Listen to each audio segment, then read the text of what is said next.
Hey everyone, so I know in the last video I did, I had mentioned that I had a lineup of other videos that were going to be coming out, and that has kind of gotten derailed. I know I was putting things out pretty regularly there for a while, but I got a little detoured last weekend with a minor trip to my local hospital. 5-star stay, by the way, really. Top notch. But don't worry about that now. Let's just get into this. There are some things here that I want to show you. Some things in this show and tell that I want to go over and talk about. Also, at the end of the video, one of the things that you probably saw from the thumbnail and the title of the video is that I liked the Robby the Robot toy from Goldlok so much that I actually did go out and pick up the Iron Giant, even though, like I said, I have no real connection to the Iron Giant like I did to Robby. But it was just so much fun and so well made and so well done that I felt like I needed to get the companion piece. I needed to get to the Iron Giant. But we'll get to that at the end of the video. For right now, I want to take a look at some stuff here that I have from Wonder Woman, which longtime viewers of the show know she's really my primary fandom, has been for a while now. First thing that I picked up I found was this. This is an I say old. It's from 2018. And it was I believe a 50th anniversary of Hot Wheels, where they did some DC specialty cars, 5 of them actually, as you can see down here. And they're all done with Alex Ross art. If you flip the card back over, we can see the cross cell here. Here's the Wonder Woman van that we got. Superman, Batman, Green Lantern, and the Justice League. Alex Ross's signature up there, and it's all done in that art style that was made very famous in his Kingdom Come book. And even the art for the card back on this. I mean, I'm definitely keeping this sealed. I have no idea what a 67 Austin minivan, if that has any connection to Wonder Woman at all. I don't really believe that it does.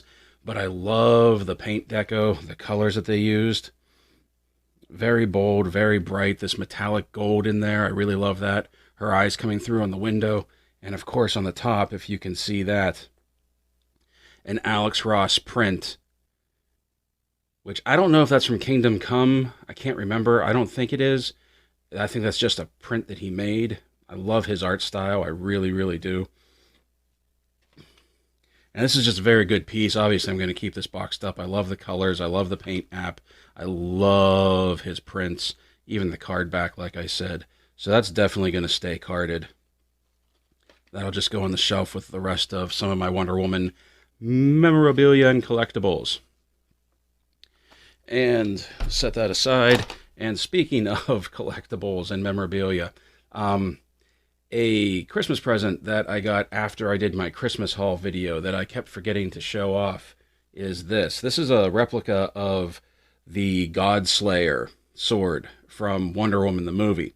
Now you'll note, I don't know if you can tell in the video, but I'm sure you can, this isn't steel, this isn't metal, this is foam rubber with the solid core to it. There's no give to it, so it's not just a Nerf sword. Like, this is a prop replica sword.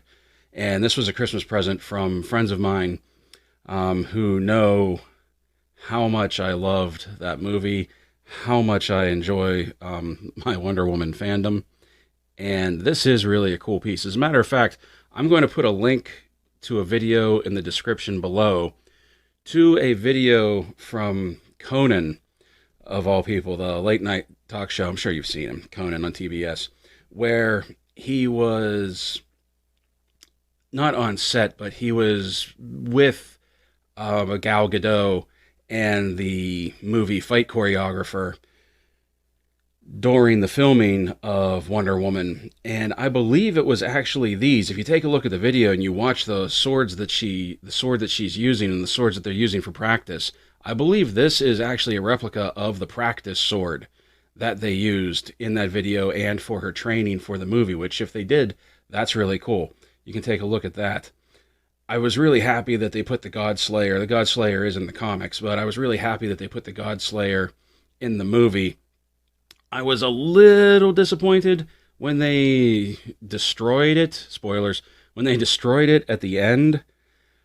because I always, if you've watched my Masters of the Universe videos, you know I really like the idea of like replica weapons in a fandom. Like I really like the idea that she had this magic replica sword, or this magic relic, not replica, relic sword.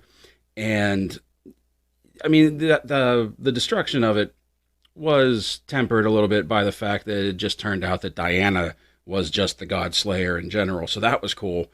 I'm curious to see what they're going to give her in Wonder Woman 84, if it's going to be another relic or if she's just going to be using a regular sword, Amazonian sword. But yeah, check out the video. It's really interesting watching her train too. Fight choreography is one of the things that I do in theater, and that was a that was a good video for me to watch. Now, this past week, I've also decided to jump back into comics, mostly because of Wonder Woman.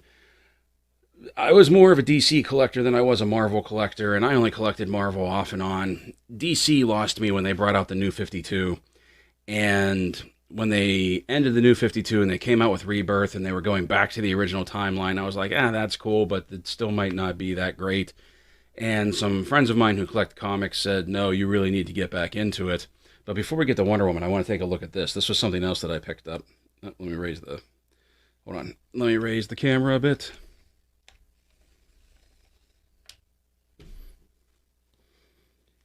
HeMan and the Masters of the Multiverse. Now, if you're familiar with Crisis on Infinite Earths, or even the idea of the multiverse in the DC universe, this is kind of like a Crisis comic based around He-Man. You can see like all the shattered glass, the shattered dimensions, and all the different He-Men. That the story starts on an Eternia that is very similar to the Eternia that we are familiar with from the Filmation cartoon, the most popular version of He-Man and the Masters of the Universe. We even have Prince Adam right there.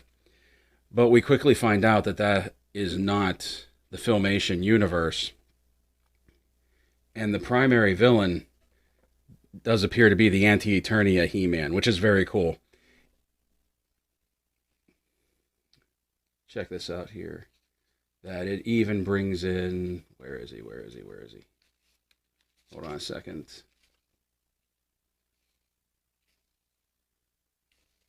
There. It brings in He-Man from the 87 live-action movie as one of the main players in this story. With the Cosmic Key, he's the one that's traveling dimensions and bringing all of the He-Men together to fight the anti-Eternian He-Man. And it even ends right here in space with Starship Eternia from the New Adventures of He-Man. The series is about 4 or 5 months old. They're on issue 4 right now, I believe. Issue 5 is going to be coming out. It's part of a 6-issue limited series. But since I was just getting back into comics, I picked up the first issue just to read it and take a look at it. And when I go back next, I think it's next week, to get the newer version of, or the newer issue of Wonder Woman, I'll probably be picking up the rest of these just to get caught up on the story, because it is that good. I got back into Wonder Woman comics, and I picked up issue 750. And it's a special issue. You can see it's almost the size of like a small trade paperback. It has the primary story up front, and then it has a bunch of short stories that fill it out, focusing heavily on Cheetah, which is understandable because Cheetah is going to be the villain in Wonder Woman 84, and they want people to be caught up on who she actually is. And then I got these two. These are both the same issues, but they're doing the whole variant cover thing again. There's the standard cover for it. And this is the variant cover, which I thought was kind of cool. It looks like the less armor of the new look and more of like the 70s and 80s look when Linda Carter was Wonder Woman on the live action series. So I wanted to pick that cover up just because of that. I really like that. And that's about it. I'm not going to get too into the comics. I just wanted to show you that my fandom is increasing, and yes, I am paying attention to Wonder Woman again. And if you are a fan of comics and you haven't picked this up yet, at least pick up issue 1. I definitely think that if you like comics, if you like DC, if you like He-Man, I definitely think you're going to like this. At least if you see issue number 1, pick that up and give it a shot. Okay, the next thing we have here, it's nothing real big. It's just a couple of things from Lego that I picked up at Target over the past week. I always like the little poly bag sets, the little creator bags. I like to see what we get with them. They're always fun little builds usually. And this time it was just a train. Just a train engine. But if you remember anything from some of my videos from Christmas, you know that I'm a bit of a train fan. They run in the family. It was something that's always been important to the family, especially at Christmas time. But I do like this little train build. It looks really cool. I don't think we get the track, but if there is some kind of track in here, which I don't see, so we probably don't, but if there is some sort of track in there, you can get some little track for that. That would actually be really cool. And then to continue my collection of Lego buildable figures, I picked up Han Solo. And it's not Han Solo from the classic Han Solo. It's Han Solo from the movie Solo.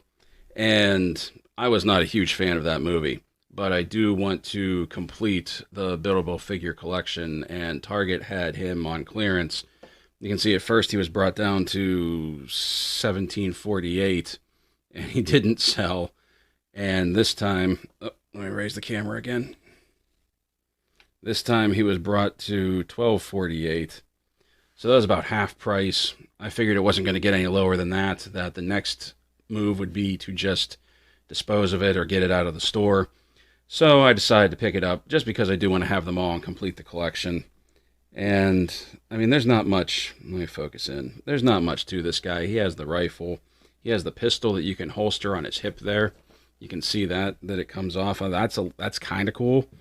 I do like the look of the rifle, the extended barrel. It looks like everything else that we get, it's going to shoot the red dart. But past that, I mean, it's Solo from Solo. It's not the classic Han, but it will complete the collection. So I have it. I'm not necessarily thrilled about it, but I have it.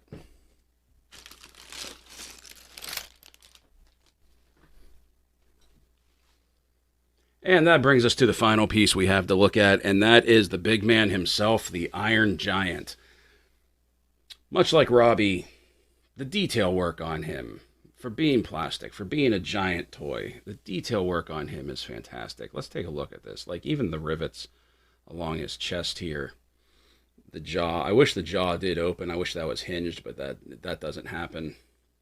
The texture on it, the two-tone color in the chest, like how this is brighter up here and this is darker. And he does talk just like Robby.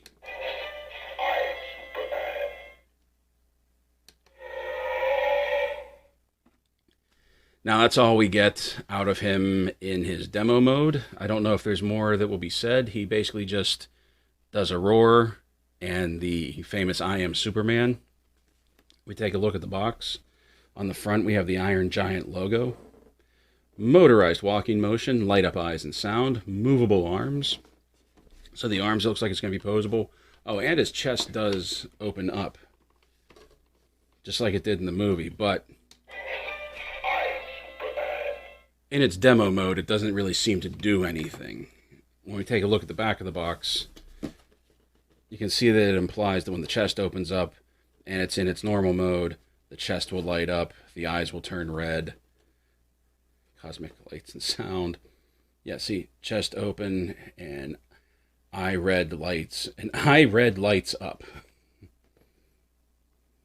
Walking, it doesn't say anything about the Trendmaster's tech like Robby the Robot did, but I'm assuming it uses the same idea. Deep within the dense Maine forests, Hogarth Hughes stumbles upon a secret that's almost too big to keep. A 50-foot with an appetite for metal. Soon his fear... the translation. Soon his fear gives way to a special friendship, and the two explore the world before them, with Hogarth hanging on for the ride of his life on the top of a gentle metal man. But when Hogarth and the Iron Giant are thrust into danger by government agent Kent Mansley, the towering robot automatically transforms for battle by unleashing a powerful energy weapon from his chest. Now, if you saw the movie, he doesn't just unleash a powerful energy weapon from his chest. He basically becomes like a giant walking arsenal of guns. I get, though, why they didn't want to go through the whole thing and give him all the weapons. Motorized walking lights and sound, everything that we saw on the side here. Not much art like there was on Robby. I definitely, and here we just have more of what was on the back. I definitely like the box art from Robby the Robot more than I like for the Iron Giant. It just seemed more complete. And you can't tell me that there wasn't artwork that they couldn't pull it out for this box. I mean, there's an entire animated movie based around this guy. Warner Brothers could have done something. On the top of the box, it just says the Iron Giant. On the bottom of the box, legal stuff, barcode, where the batteries go. 4 AA's, just like with Robby. So, let's get this guy open, and we'll take a look at him. Okay, you saw how Robby the Robot came out of his box, and I didn't want to go through the whole unboxing thing specifically again, but he does come out very much the same way that Robby did.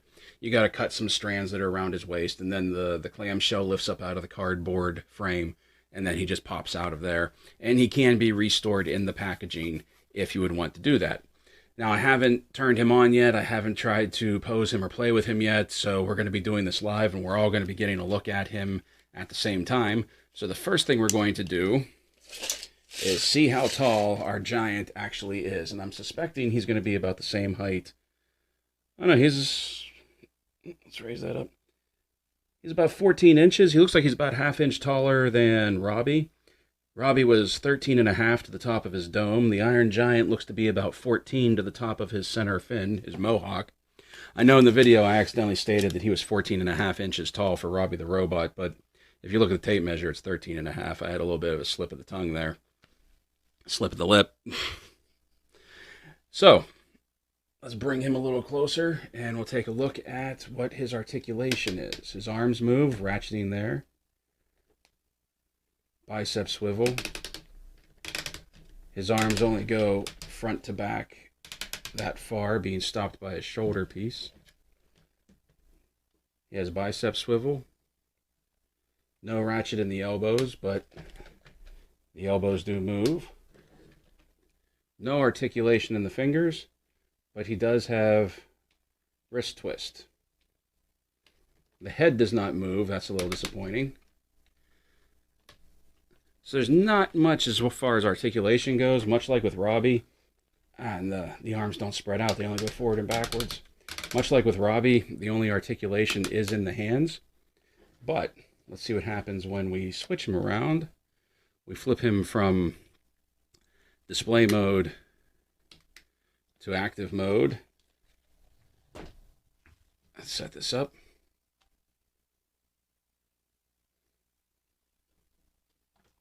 And we'll see what he does.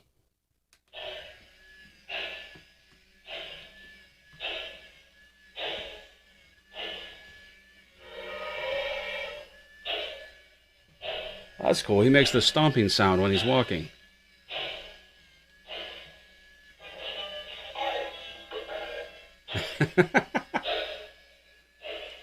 Alright, let's turn him off. Now, let's open the chest up. Get his arms out of the way there. Let's open the chest up and see what happens when we press go.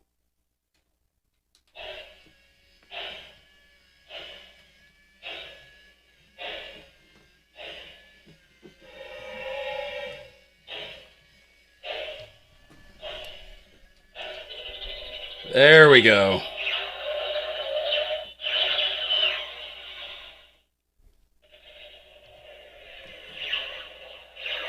Bring him a little closer.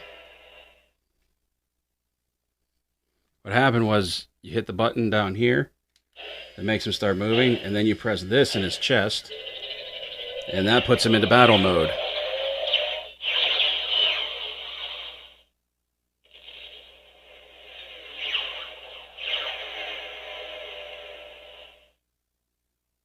That's very cool. Now, my thoughts on him.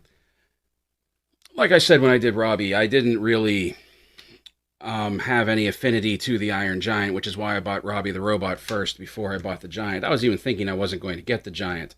But also, like I said in the Robby the Robot video, I really, really want them to make the robot from the original Lost in Space. So I figured I have to support the brand. I have to support these guys and buy them if I expect them to make any more of them. So, you know, hashtag build the robot. Now, the Iron Giant, I feel, and this isn't a flaw so much as it's just a trait of his character. He's not nearly as detailed and unique looking as Robby the Robot is. He very much has this metal look to him with the rivets across his chest, the rivets along his belt. He has these coils that make up his waist. Great work on his back here with the plates and the coils in the neck. Really wish the head turned. Some nice detail work, some nice sculpting on the legs. The feet, there's not much to them, but as with the movie, there wasn't much to him in the movie either. I do like how they managed to get his smile, his smile on there, even though it's just a hinged jaw. It would have been nice if the head's not going to move and the eyes light up. It would have been nice if maybe the jaw articulated while he was walking or while he was talking. Or even some finger articulation. All in all, I'm not terribly disappointed with him because like with Robby, he was only $20, so he's definitely worth it. This is something else that I don't understand why they did this. Why would they put the screws on the outside of the arms? Why wouldn't they put them on the inside and have the clean look on the outside? I wonder if I take that apart, if I can swap that. So all I would have to do is take these two screws out. I wonder if I can just flip that over or just swap sides to make it a cleaner look.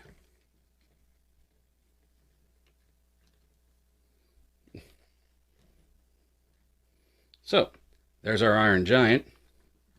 I do like this figure, but I personally like Robby better. I will really like it if they bring out the robot. I know I keep harping on that, but man, I want to see that guy. See, look, that just looks so much better than that. I don't know. If I take these off and I swap them out, I'll let you know if that can be done. Hey everyone, Mac here coming at you from the future. After I made this video, I sat down with the Iron Giant and I really started thinking about it. And I swear, I'm off the pain meds. I really do, but I'm still not thinking straight on a lot of things. Regarding these bolt holes, yeah, you don't have to take them off. All you do is you swivel the arms, bring them up, and then pivot the wrists. And lo and behold, they're on the inside. So that one minor criticism that I had about the Iron Giant is now null and void, because as you can see, it's not an issue at all, and I just wasn't thinking straight. So I do apologize for that. You can see that. It does look, I was right though, it does look much cleaner, it looks much better, and more than likely this is the way he was meant to be displayed in the first place. I just spun the arms out in the wrong way when I first pulled him out of the box. So, hey, what can I say? My bad. I now return you to our regularly scheduled program. That's all I have for you today.